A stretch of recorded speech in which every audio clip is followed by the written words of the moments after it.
নমস্কার, গল্প সমগ্র চ্যানেলে আজকে আপনাদের কাছে নিবেদন ডাক্তার বিশ্বনাথ চক্রবর্তীর নিশি রাতের আগন্তুক। শুরু হচ্ছে আজকের গল্প ডাক্তার বিশ্বনাথ চক্রবর্তীর নিশি রাতের আগন্তুক। শিয়ালদার অফিস টাইম, হাজারো ডেলি প্যাসেঞ্জার আর 2-1 মিনিট পরপরই ট্রেন, ভিড় আর হইচই, নামার জন্য ধাক্কাধাক্কি। সকাল 9টায় ট্রেন থেকে নেমে ব্যাগে হাত দিয়ে হাই হাই করে উঠল রজত। ডাক্তার রজত সেন, মেডিকেল কলেজের হাউস সার্জন। হাতের ব্যাগ কি না ফাঁকা, 1,000 টাকা ছিল। কারো হাত সাফাইতে হাওয়া। সামনেই বড় বড় হরপে রেলের সতর্কবাণী, চোর, জুয়া চোর, পকেটমার সব কাছেই আছে, সাবধান। সাবধানেই ছিল রজত। কাঁচরাপাড়ার দিদির বাড়ি থেকে আসার পথে অঘটন। জামাইবাবু হাসপাতালে ভর্তি, ওষুধপত্রের খরচ, বেড ভাড়া, মেডিসিন, কখন কী লাগে কে জানে। লাফিয়ে লাফিয়ে বাড়ছে খরচ। এখন কোথা থেকে জোগাড় করবে টাকা? ভাবতে ভাবতে মুখ শুকিয়ে ভিড়ের মধ্যে দাঁড়িয়ে পড়ল। দারুণ হাত সাপায়, ব্যাগের চামড়া কেটে দুভাগ। দাঁড়িয়ে পড়াটা যেন আর অপরাধ। কপালে দুশ্চিন্তার ঘাম, ভিড়ের ধাক্কায় টাল সামলানো দায়। কেউ কেউ বলল, কি হলো মশাই, টাকা গেছে, পুলিশে জানিয়ে রাখুন। পুলিশকে আর জানিয়ে কী হবে, ঘণ্টাখানেকের ঝামেলা। এফআইআর করো, লেখো, তারপর সইসাবুত, থানার ব্যাপার। ভাবতে ভাবতে বুক চিরে দীর্ঘ নিঃশ্বাস বেরিয়ে এলো। এমন সময় হঠাৎ দেখে খেরো পাশে এসে দাঁড়িয়েছে। নাম শশধর দাস, গাঁট্টা গোট্টা চেহারা, ওই নামে কেউ চেনে না এখন। খরগোশ ঠোঁট ছিল, জন্ম থেকেই কাটা। রজত তখন কলেজে ছাত্র, সেই থেকে আলাপ। সবাই বলতো ঠোঁট কাটা শশা, কেউ বলতো খেরো সারা ছিচকে চোর। প্লাস্টিক সার্জারি করিয়ে ঠিক কারোর জন্যে ডাক্তার রজতের পায়ে এসে পড়েছিল। আর এসে দাদা বলতো, একটু খাতির করিস কিন্তু। শশক ঠোঁট, হিয়ার লিপ, তারা খুব বুদ্ধি ধরে। ওর আঙুলগুলো দেখছিস তো কত লম্বা লম্বা। আঙুলের মাঝে ব্লেড ধরে অপারেশন ওস্তাদ। পেট মোটা, ব্যাগ চিরে জিনিসপত্র উধাও করে ম্যাজিক দেখায়। চুরি, চিন্তায়, চিচকেমি, সাত সাফাই সবেত নাম্বার 1। তবে হ্যাঁ, ডাক্তারদের খাতির করে। ওকে সার্জারি করে ঠিক করে দিয়েছে যে বউবাজারের পানের দোকানে ঠেক আছে বেনামিতে, সেখানে খবর দিলেই এসে যাবে, হারানোর জিনিস ফিরে পাবি। সেই খেরোকে দেখে বুকে বল পেল রজত। কপালে ঘাম মুছল, বলল, খেরো তুই এখানে? না এসে কি করি ডাক্তারবাবু, কাল বিকালেই তো ফেরার কথা ছিল আপনার। কি করে ফিরি বল খেরো? দিদির চোখে জল, জামাইবাবুর পোস্টেড অপারেশন বলে কথা। অরুণবাবু স্যার এত নামকরা ডাক্তার, প্রফেসর। চৌধুরী সাহেবের সঙ্গে বিকেলে দিদিকে ফোনে কথা বলিয়ে দিলাম। কত ব্যস্ত লোক, টানা আধ ঘন্টা ধরে ভরসা দিলেন, ব্যাস ট্রেন ফেল। অত কথা শোনার ধৈর্য নেই যেন খেরোর। বলল, আরে সাহেব ওদিকে চিন্তায় মরেন, এমার্জেন্সিতে কি ভিড়। সকালে কাঁচরাপাড়া টেলিফোন করে জেনে নিয়েছেন আপনি আসছেন। বললেন, যা খেরো, স্টেশন থেকে ওকে ডিরেক্ট নিয়ে আসবে হাসপাতালে, বাগুইয়াটির বাড়িতে যেন না খায়। আপনি টাকা হারিয়ে যা করছেন, মনে হচ্ছে মেয়ের বিয়ে সব টাকাই চলে গেছে। ভগ্নিপতির অপারেশন আটকাবে না, আমরা আছি না। দেখি আপনার হাতের ব্যাগটা দেখি। বাবা কীরকম ধারালো হাত আর ব্লেডের কারসাজি। প্রফেসর স্যারও বোধ হয় ওর কাছে ফেল। চুরির একটানের প্রোস্টেট গ্ল্যান্ড কি করে বার করতে পারবেন? ব্যাগটায় নিখুঁত অপারেশন। বললাম, হাসলামি রাখ, মরছি নিজের জ্বালায়, তুই হাসছিস। 2 পয়স ইনকাম হচ্ছে, ধোপ দুরস্ত জামা কাপড় দেখেই বুঝতে পারি। না স্যার, ফর্সা চেহারায় তরোয়াল, গোঁফের ফাঁকে মিচকি হাসি দিলাম।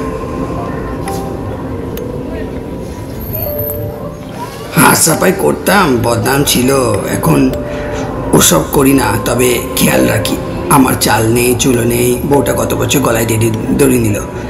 কিছুদিন জেলেও ছিলাম, অনেকবার গেছি। এখন একদম ভদ্রলোক, জেন্টালম্যান। লোকের কাছে শশধর বাবু বলতে বলতে হাত ধরে টানলো, প্ল্যাটফর্মের সাইডে নিয়ে এলো। স্যার, এটা আমার এলাকা। সকাল 8টা থেকে 10টা পর্যন্ত এই জায়গায় আমার ডাক্তারবাবুর ব্যাগে হাত, সেম সাইড গেম। একটু বুক স্টলের কাছে দাঁড়ান, আমি আসছি। বলেই কানের সামনে ফিস করে। দিন 3 আগে আমার পানের দোকানে খবর দিয়েছিলেন।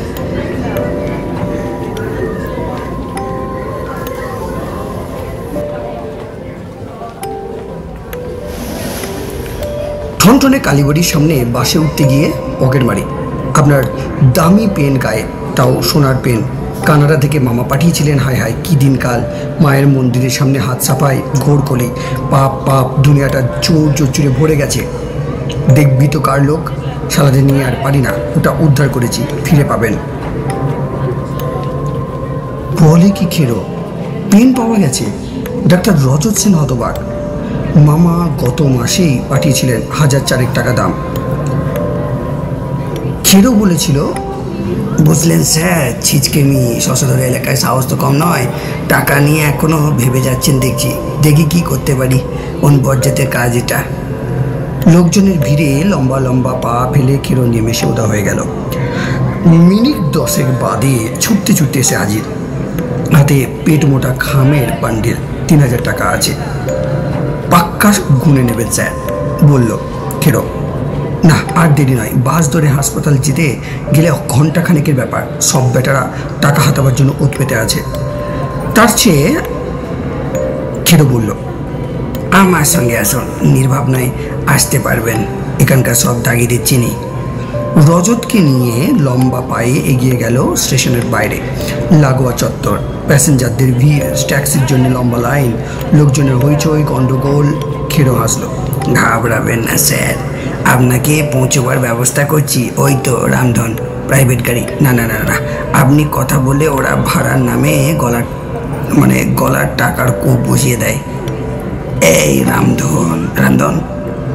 বোকা পাতলা ধূর্ত চেহারা লোক, শেয়ালের দৃষ্টি। এগিয়ে এলো জোড়হাত। খেরোকে বলল, হ্যাঁ স্যার, বলুন। বজ্জাত বদমাস লোক। আগে আমাকে বলতে ছিচকে চোর দাগি, এখন চাপে পড়ে এই শশধর দাসকে বাপ বলতে পারিস? তোর বইয়ের 3 ভরি হাটটা উদ্ধার করেছিলাম, দেরিতে খবর দিয়েছিলি। আমার পা ধরে কান্নাকাটি, সোনা গলিয়ে ফেলেছিলি। যাক, ভরি 2.5 তো ফিরে পেয়েছিস।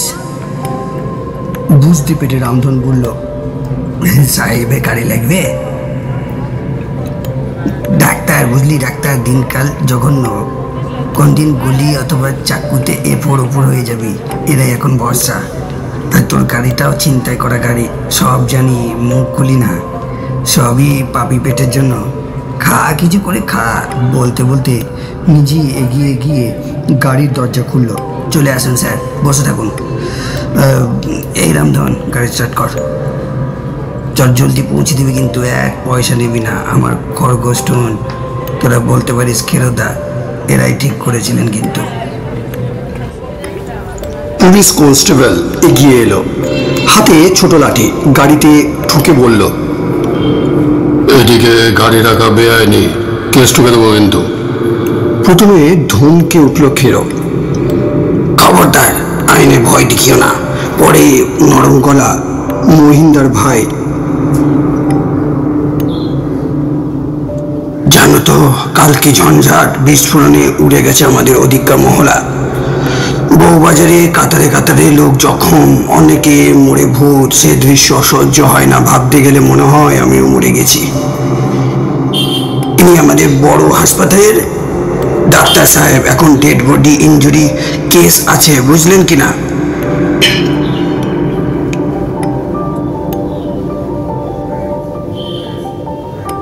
ইমার্জেন্সি কেস ছেড়ে দাও ভাই, না হলে কেস দেখবেই বা কে বলো? কাতরানো লোকজনদের কথা ভাবো আগে। খেরোর কথা শুনে রজত অবাক হয়ে গেল। কাল কি করে হলো ক্ষীরো? জানি না তো। হ্যাঁ স্যার, লন্ডভন্ড কাণ্ড, কলকাতায় বোমাবাজি, বিস্ফোরণ, সব যেন জল ভাত। এই রামধন, গাড়ি স্টার্ট দে, তাড়াতাড়ি দে। স্যার, আপনি সোজা এমার্জেন্সিতে চলে যাবেন। আপনার জন্য RS স্যার ওয়েট করছেন। হেল্পিং হ্যান্ড দরকার না, ভাববেন না, টাকা পেয়ে গেছেন, পেনটাও আজই পাবেন। ঠিকই বলেছে ক্ষীরো। এমার্জেন্সির সামনে ভিড় আর ভিড়, হই হট্টগোল, পুলিশের গাড়ি, অনেকগুলো অ্যাম্বুলেন্স এমার্জেন্সিতে ঢুকাই দেয়। চারিদিকে রোগীর আত্মীয় স্বজনের কান্নার শব্দে বাতাস ভারী। রিক্সা, টেম্পো, ভ্যান, অ্যাম্বুলেন্সে কাতারে কাতারে সব কেস। এক একজন আসে আর 1000 লোক হুমড়ি খেয়ে পড়ে। বিভৎস সব রোগী, কারো হাত গেছে, কারোর পা ঝলসে গেছে, অনেকে ডেড বডির মিছিল, পুড়ে যাওয়া চোখ মুখ।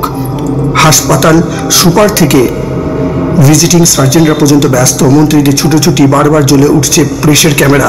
লোক সামলাতে সাদা পোশাকের পুলিশ লাঠি নিয়ে তাড়া করছে বারবার। ডাক্তার রজতকে দেখতে পেয়ে ওয়ার্ড মাস্টার ছুটে এলো। আর বলবেন না স্যার, আর বলবেন না, সে ভয়ঙ্কর অবস্থা। বউবাজার এমনিতে ঘিঞ্জিয়ে জায়গা, ব্যস্ত অঞ্চল, উপরে গোডাউন, চুন, বালি, সিমেন্টের দোকান, বোমা বান্টিকে হঠাৎ অঘটন, বারুদের বিস্ফোরণ, পরপর অনেকগুলো দোকান উড়ে গেছে, ভেঙে পড়েছে, সব ডেড বডি আসেনি এখনো। চলুন, অনেক ডাক্তার কাজ করেও সামাল দিতে পারছেন না। অক্সিজেন বাড়ন্ত, স্যালাইন, ওয়াটার স্টকে যা ছিল সব শেষ। ড্রিপ দেওয়াই ঝামেলা, পার্টি জানতে পারলে রক্ষে নেই, এমার্জেন্সি উড়িয়ে দেবে। এখন তো কথায় কথায় ডাক্তারদের উপর হামলা। ইমার্জেন্সির ভেতরে ব্যবসা গন্ধ, চুন, রক্ত, বালিতে, ধুলোয় মেশামেশি, থেতলে যাওয়া মুখ আর শরীর দেখে চেনার আর উপায় নেই। ডাক্তারের টেবিল ঘিরে লোকজন, রোগী দেখার টেবিলে খাবি খাচ্ছে মৃতপ্রায় পেশেন্ট, নাকে নল, হাতে বোতল থেকে স্যালাইন ড্রিপ, ক্ষতস্থানে ব্যান্ডেজ, ভালো করে পরীক্ষা করাও মুশকিল। স্ট্রেচার থেকে ফটাফট ডেড বডি নামিয়ে খালি করে আবার বডি আনতে ছুটেছে লোকজন। রণক্ষেত্র যেন। ডাক্তার অনির্বাণ রজতের সিনিয়র, একাই যেন 110 হাতে কাজ করে সামাল দিতে পারে না। শুধু রোগী দেখা ও চিকিৎসা নয়, কাগজের হাজার কাজ, নাম, ঠিকানা, history of injury, condition of patient, ক্ষতস্থানের বিবরণ, সবই পুলিশ কেস যে। ডেড বডিতে নাম্বার লাগিয়ে সব চলে যাচ্ছে মর্গে, পোস্টমর্টেম হবে। কম ঝামেলা নাকি? রজতকে দেখতে পেয়ে অনির্বাণ বলল এবং হাসল, এসে গেছিস, বাঁচা গেল। ইমার্জেন্সিতে আজ শান্তি নেই, সারা রাত চোখের পাতা এক করতে পারিনি। স্যাররাও কাজ করে চলেছেন, তবু সামাল দেওয়া মুশকিল। আজ অনেক বেশি ডাক্তার সুপার সাহেব খবর দিয়ে আনিয়েছেন। আমি আর ছবিটা পালা করে দেখছি, চোখ অধিকাংশ উড়ে গেছে। চেনা দায়, কাগজে লিখতে হয় ডেথ গার্মোডিস, মানে হাত পা শক্ত না হলে ডিক্লারেশন দিই কী করে? পাক্কা 3 ঘন্টা লাগে। তুই এসে গেছিস, এবার আমি ঘরে গিয়ে ঘন্টাখানেরও রেস্ট নিই। রক্ত, ওষুধ, তুলো, গজ, ডেটল, ব্যান্ডেজের গন্ধ চারিদিকে। রাইটার্স থেকে এসেছেন স্বাস্থ্য আধিকারিক, কর্তা ব্যক্তিরা। লোকেরা হই হই করে ছুটে আসছে, পুলিশ তাড়া করছে। কি হচ্ছে মশাইরা? ডাক্তারদের কাজ করতে দিন, একদম ঢুকবেন না। জ্বর নিয়ে কাজ করছে সমর, রজতের রুমমেট। অত্যধিক পরিশ্রমে দুপুর 1টা নাগাদ বমি, নিজেই এক্সামিনেশন টেবিলে।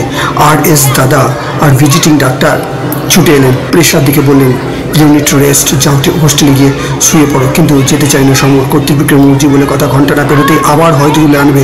রোগী বেশি, সে তুলনায় ডাক্তার কম। লোকাল MLA সমরের সে জানাশোনা, ও আবার দারুণ প্লেয়ার, মোহনবাগান খেলে।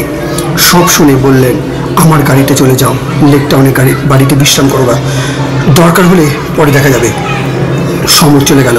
ডাক্তার রজতের ডিউটি 2টো পর্যন্ত। মাথার উপর বাড়তি চাপ, রিভলভার আসেনি সমরের, রিলিভারও না। সার্জেন্ট ভট্টরাজ, ইমার্জেন্সি ইনচার্জ, ভগবান মানেন, বললেন, লক্ষ্মী ভাইটি আমার ম্যানেজ করে দে, 2টোর পর নয়, রাত 10টা পর্যন্ত চালিয়ে যা। দেখছিস না লোকজন কাতরাচ্ছে, যতদূর সাধ্যে কাজ করছি সবাই। মানুষের কপালে দুঃখ, কষ্ট, যন্ত্রণাটা, রোগ ভোগ, দুর্ঘটনা।